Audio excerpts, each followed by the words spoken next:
A humanitarian convoy of 44 trucks has brought aid to the rebel-held Syrian town of Madaya, which has been encircled by government soldiers since July. It comes as a part of an agreement between the UN and Bashar al-Assad. Aid also reached Shia towns besieged by Islamist rebels in the north of the country. In Madaya, the UN warns some 400 people need to be evacuated for urgent medical care. RT's Murad Gazdiev got a first-hand account about how the town was pushed to the brink of catastrophe. The run-up to this day was spirited, even by media standards. Tens of thousands of people have been without aid for months after being cut off by President Assad's forces. 40,000 people live here amid cold and hunger. Pro-government forces surrounding the town stop anyone from leaving, and they've stopped supplies from getting in. Food has been used as a weapon in the Syrian war for years now, particularly many accused by the Syrian government to try and make some populations loyal to rebels starve or surrender, as the phrase we've heard. Blame Assad, they said. Blame, blame, blame. 7-year-old Mohammed Issa said he had not eaten for a week. They sold us fake pictures, phony news, anything to get the blood boiling. So we went to see for ourselves, along with a convoy of humanitarian aid, for a people whose suffering was turned into a media circus.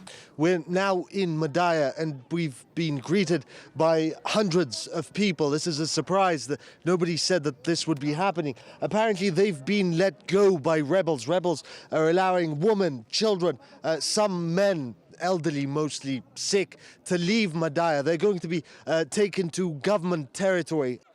Tired, malnourished, dejected, sure. But thousands dying, we haven't seen evidence of that.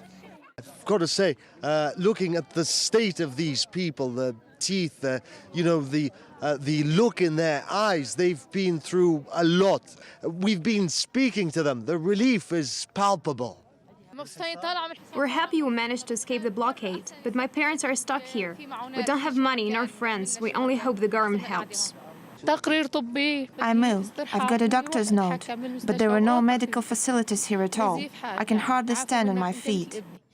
What's worse, the locals never saw aid delivered to them by the government. We never got any help. We saw that there was food at the market, but prices were so high we couldn't afford anything. The rebels apparently confiscated and hoarded aid, selling it back at exorbitant prices. The prices rose so high. Militants sold us humanitarian aid at inflated prices. A kilogram of rice cost $250. The government, in turn, kept the town's borders completely locked down. No one asked us anything when the blockade started. There were those who were happy about it and those who were against it. And of course, the war profiteers. Of course, the blockade was in the interest of traders, not the government. It sent us aid, but we never got it because it was sold off. Several hundred people have now fled the town. Many thousands more, though, remain behind. Many forbidden from leaving by the rebels. These 36 trucks filled with food and necessities will certainly lessen the suffering of the people in Madaya, if indeed this time it ends up in their hands. However, in a few months' time it'll run out and they'll be back to square one. The cycle will start again. Unless this incident sets a precedent whereby the innocent will be spared the mercilessness of civil war. Murad Gazdiev, RT, from Madaya, Syria.